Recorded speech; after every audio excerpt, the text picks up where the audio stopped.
de l'appel. Ici, vous voyez que le titre, il est les données, c'est-à-dire les données partielles, les données permanentes qu'on l'on saisit une fois pour toutes. On ne le saisit pas tout le temps.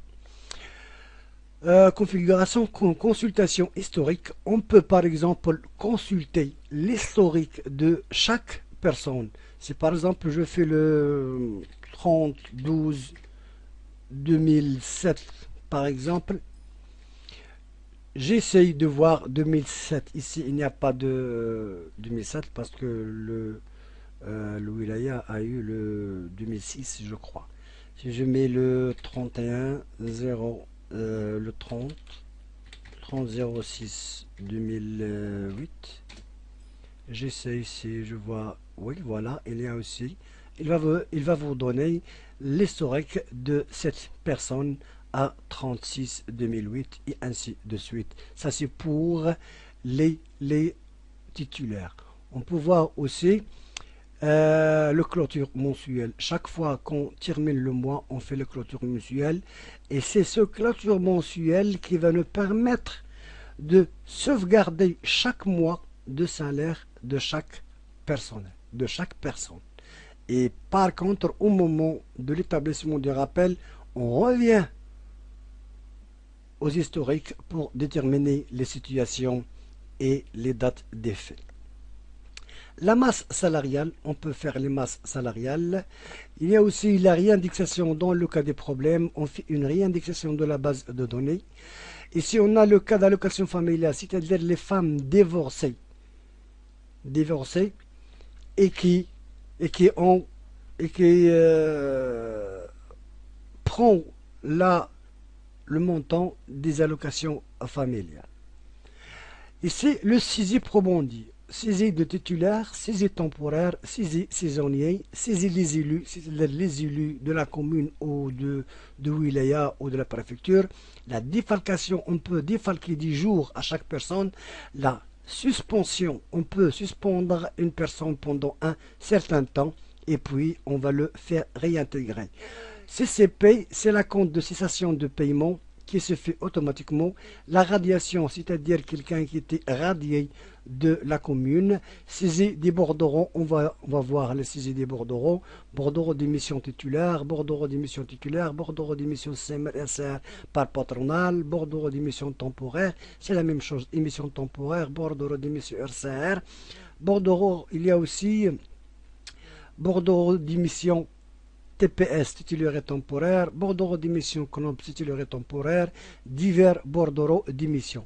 Dans ces divers bordereaux d'émission, ce sont les bordereaux, par exemple, bordereaux saisonniers, bordereaux des élus, bordereaux de primes de naissance, bordereaux des rappels, bordereaux de l'ikbir. Il y a aussi le saisie, les bordereaux, on l'a vu, c'est saisie des prêts. La saisie des prêts, les anticipation de prêts, état global titulaire, état global par buteur et par société. On peut voir chaque état par buteur et par société. État global temporaire, état global par buteur et par société. Prêt par société et par buteur uniquement. Affichage et édition. On peut afficher liste par société, liste par buteur, fiche de crédit, liste des prêts soldés, liste des prêts anticipés, fiche de renseignement des prêts, historique des prêts aussi. On peut voir l'historique de prêts. C'est par exemple le critère de consultation. Consulter par date de début, consulter par date fin, consulter par annuité. On peut consulter les prêts, c'est-à-dire par date de début. Si je mets par exemple 0101 2008, il n'y a rien. Donc il faut voir les dates. Consultation par date fin et consultation par annuité. Si je mets par exemple 230 dirhams, qui sont les gens qui ont 230 dirhams.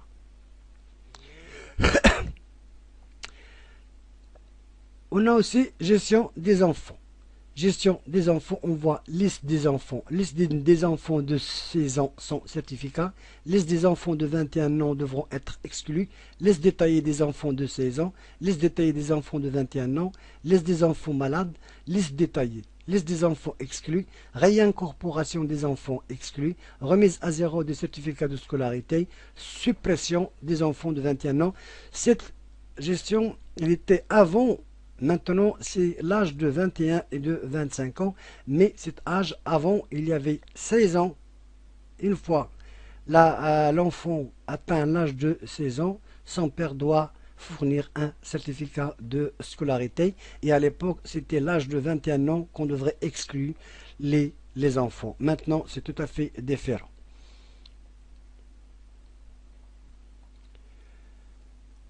Archivage des rappels, on va le voir, et insertion de nouvelles situations. Pourquoi archivage des rappels?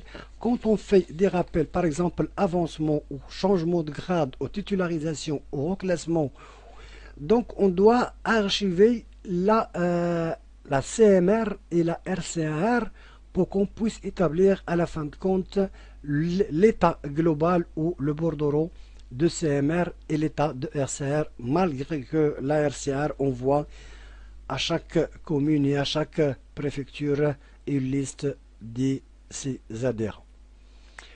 Et puis, insertion de nouvelles situations, c'est-à-dire, supposons une personne qui a un avancement, c'est-à-dire de l'échelle 1 à l'échelle 2, donc on ne doit pas revenir au CISI et le saisir manuellement, c'est automatiquement, il va être incorporé dans la saisie automatiquement.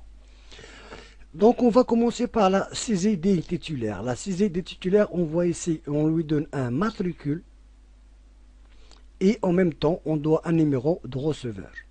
Si le numéro de receveur égale le matricule, on va laisser le matricule exactement le même. Le nom, prénom, situation familiale, la sexe, né le, nationalité, adresse, la carte nationale, date, situation, c'est-à-dire la date de